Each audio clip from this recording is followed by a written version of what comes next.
오미크론 공포에 시장이 다시 흔들리고 있는데요. 기술적으로 시장 분석하고 전략 세웁니다. 차트의 기술 마크로헤지 코리아 김중근 대표님 화상 연결하겠습니다. 대표님 안녕하십니까?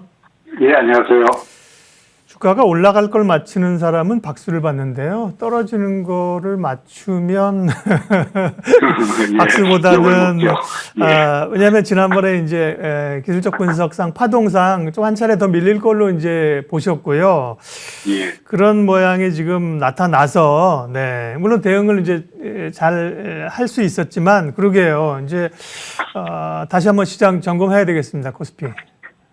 예, 뭐 사실은 말씀하셨듯이 그 방송에서 시장에 대해서 올라간다 말하기는 쉽습니다만은 내려간다 하면은 상당히 그 칭찬보다는 욕을 많이 먹는 경향이다 보니까 내려간다는 이야기를 하기가 참 두려워지죠. 그러니까 말을 애매모호하게 흐릴 수밖에 없겠는데 사실은 그럼에도 불구하고 그동안에 계속 시장에 대해서 부정적으로 말씀드리면서 한 번은 더 내려가야 된다. 2200 근처에서 라고 말씀드린 것입니다만은 이제는 그래도 저는 오래간만에 그동안에 계속 저는 사실은 부정적인 사람이 아니에요. 저는 낙천적인 사람이라고 생각하는데 시장에서 그렇게 보이기 때문에 내려간다라고 말씀드렸습니다만은 이제부터는 그런 이야기를 안 해도 되지 않겠냐 하는 다소간 좀 성급한 낙관론적으로 시장을 말씀드려야 되지 않겠나 싶습니다.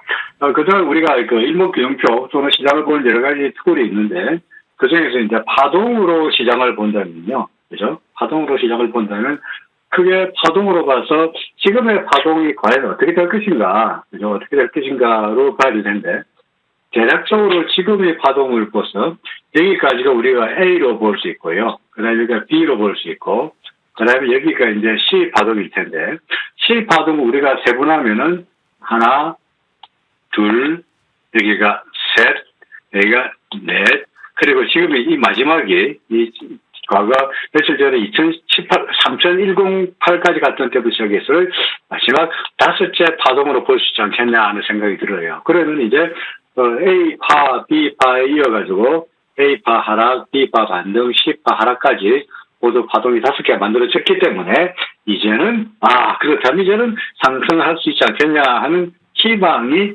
만들어지는 거죠. 물론 이거는 단순하게 그 희망이 아니고 이 마지막 우리가 조금 전에 보았듯이 여기서의 하락 파동을 세본다면 5개로 세분되어야 될 텐데 이것 역시 그 분봉으로 분봉으로 봐서 날씬하게 열려서 3018도 되게 분봉입니다만은 30분짜리 분봉으로 보더라도 현재 여기서 시작해서 하나, 둘, 셋, 넷, 5개의 파동을 세버려야 됩니다. 그러니까 결국은 며칠 전에 어제 그저께 우리가 보았던 2822는 이제는 바닥이다. 이제는 모든 게 다 끝났다.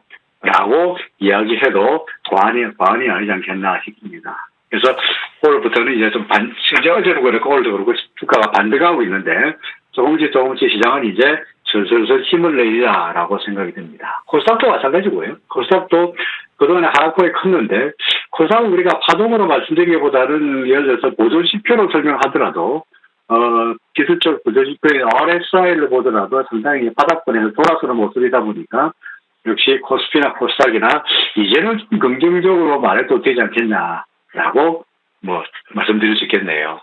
예, 다행스럽습니다. 말씀하신 것처럼 시장에서는 하락을 잘 얘기하지 않습니다. 하락을 하락이라고 얘기 안 합니다. 하락을 조정이라고 애둘러서 표현하는데요. 상승은 상승이라 그래요, 또. 어쨌든 사실은 말씀드린 것처럼 조금 조정이 더 있을 수 있다는 얘기를 해주셔서 저희 방송 보시는 분이 사실 도움이 됐죠. 그걸 이제 염두에 두고 전략을 짤 수 있었고요. 자, 이제는 조금 상승 시도를 할 수 있다는 것도 오늘 반가운 얘기고요. 코스피 코스닥 봤고요. 올라오니까 역시 반도체가 또 앞단에 섭니다. 삼성전자 하이닉스를 포함해서 반도체 관련주 시각 어떤지 좀 봐주십시오. 반도체 관련주 그동안에 반도체 기업이 온다라는 이야기 때문에 반도체 주가가 사실은 차트로 보더라도 또는 우리가 피부로 느끼기라도 그다지 썩 좋지 못한 모습을 보이는 건 사실입니다. 근데 삼성전자 같은 경우에 10월 초에 68,000원까지 하락한 이후에 조금씩 반등하는 모습인데요. 현재 차트로 봐서 일목균형표로 본다면 확연하게 우리는 이게 이제 삼성전자야말로 상승세로 돌아선 것이 아닌가라고 말해도 크게 무리는 아니라고 생각이 됩니다. 예를 들어서 현재 보시면은 그 기준선을 넘어선 상태이고요.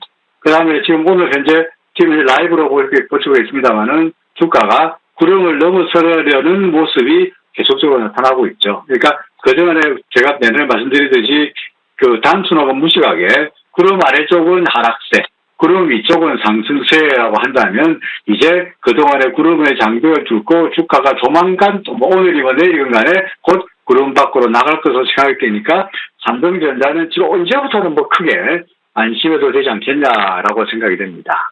마찬가지로 SK하이닉스 같은 경우에는 사실은 삼성전자보다 오히려 상승이 훨씬 더 빨라지고요.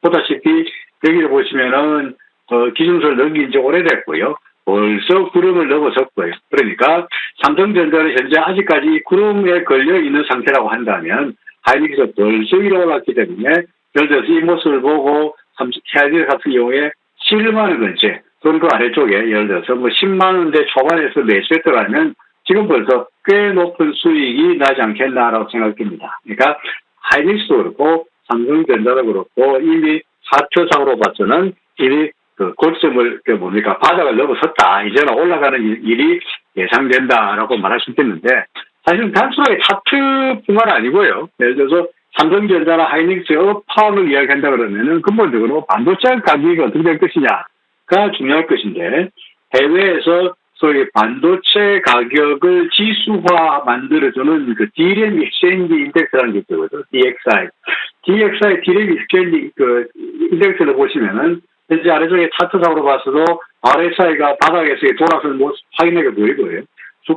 DXI 지수도 보다시피 이제 최근 들어서 그 바닥을 다지면서 돌아서는 모습이 보이다 보니까 뭐 더구나 어제는 환율도 떨어졌고 모든 것이 다 그 미국의 경우에는 달러 금리가 많이 떨어졌고 전반적으로 봐서 이제 삼성전자나 하이닉스가 봐서는 우호적인 환경이 조성되고 있다 이렇게 설명할 수 있을 것 같은데요. 예. 다음은 이제 오미크론 관련해서 진단키트주를 좀 여쭙게 사실 삼성전자 같은 경우는 이제 업황이 있고 반도체 업황 경기가 있는데 진단키트 같은 경우는 이제 진단키트나 백신은 이제 워낙 뉴스에 민감하게 반응하기 때문에 기술적 분석하시는 분들 어떻게 대응할까 좀 어렵습니다. 진단키트 관련 좀 봐주세요. 사실 그 진단키트 관련주들이야 뭐 제가 코로나 전문가도 아니고 그죠? 그래 갑자기 뭐 오미크론 대리가 나타났다. 그 때문에 주가가 올라갔다가 저희 그 전문가들이 뭐 오미크론 별거 아니야. 라는 말 한마디에 떨어지기도 하고 그야말로 그 소문에 의해서 왔다 갔다 하다 보니까 차트상으로 봐서 분석하기가 상당히 솔직히 좀 어렵긴 합니다. 그런데 결국은 차트를 믿는 사람들은 어떻게 말하냐니까 시장의 모든 정보가 주가에 반영이 되어 있고 그것이 차트로 인해서 나타나게 되어 있으니까 다른 정보를 몽땅 다 무시하고 오로지 차트상으로 나타나 있는 그림만 본다면 현재 시제일이라든지 그 오미크론 관련 진단키트들의 추세를 알 수 있다. 이렇게 믿고 있거든요. 근데 시장 같은 경우에 지금 차트를 보시면은 아까 제가 삼성전자나 하이닉스의 차트를 설명하였듯이 어떻습니까? 그 내내 구름대 아래쪽에서 답답한 하락세에 있다가 드디어 구름을 벗어나서 상승하는 모습이 나타나고 있죠. 그런데 일단은 그 구름과의 간격이 멀어지고다 보니까 다소간 좀 조정은 있긴 하겠습니다만은 근본적으로 그동안의 내내 하락세에서는 확연하게 벗어나지 않았겠느냐 이렇게 생각이 됩니다.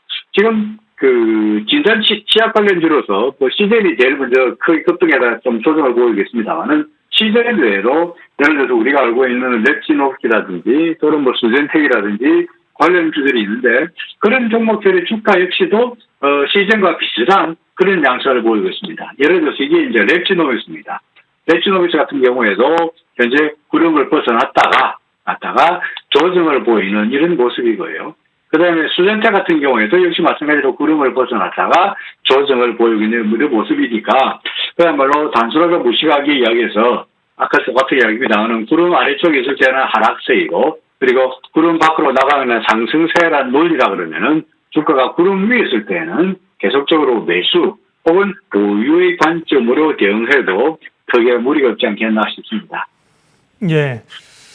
환율도 좀 봐주십시오. 사실 그동안 계속해서 원화가 약세, 환율이 오르는 국면이 계속 고민이었는데 또 어제 보니까 오늘도 그렇고 상당히 빠르게 원화 환율이 또 떨어집니다. 자리 좀 봐주십시오. 예, 그렇습니다. 저는 사실은 뭐 전에도 말씀드렸듯이 달러 강세로운 자세고요. 그러니까 근본적으로 미국은 어차피 그 달러를 소위 테이퍼링을 할 수밖에 없을 것이고 시기의 문제이지. 그렇게 된다면 그것이 결국은 달러의 수요를 촉발해서 달러 환율이 올라갈 수밖에 없다고 생각하는 편입니다. 다만 문제는 우리나라의 펀더멘털을 볼 때 달러에 대한 원화 환율이 상승세인 줄 알겠는데 그게 얼마까지 갈 것이냐, how far, 얼마까지 갈 것이냐가 관건이지 않겠냐라고 생각할 때이었죠. 그래서 그동안에 저는 올라가더라도 1,200원 이상으로 가기가 뭐 불가능하다고 말씀드리지 않겠습니다만은 1,200원 정도 가면은 우리나라의 펀더멘털을 봐서 국제 수준이나 경상 수준이나 또는 우리나라 외환 보유고나 등도로 봐서 1,200원 이상 가기에는 좀 어렵지 않겠냐라는 생각을 가지고 있습니다. 지금도 마찬가지고요. 그러다 보니까 사실은 이런 비슷한 생각이 그 외환시장의 참여자들한테 공유가 되었는지 달러의 원화 환율이 1,190을 넘어서다 보니까 위쪽으로 천정이 보이다 보니까 다소간 좀 두근거리는 모습인데요. 현재 차트를 보더라도 이렇게 1,200원 거치의 저항선을 어떻게 해서 환율이 좀 떨어지는 모습이고요. 그다음에 일목으로 보더라도 기준선마저 무너뜨리니까 그동안의 상승 일변도였던 추세가 조금씩이나마 이제 하락세로 바뀌는 것이 아닌가라고 하는 그런 의심을 가지게 됩니다. 물론 그렇다고 해서 확실하게 하락세로 바뀌려면은 내가 그 환율이 완전히 구름 밖으로 밀려 내려와야 되고요.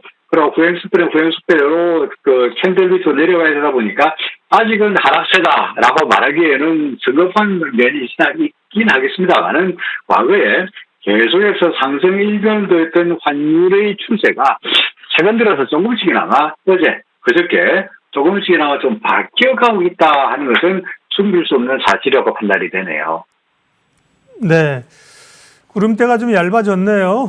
그렇습니다. 예, 아래로 좀 확 한 1,100 최소한 60원까지 좀 내려왔으면 좋겠고요. 전략이나 관심 종목 있으면 짧게 좀 마무리 부탁드립니다. 네.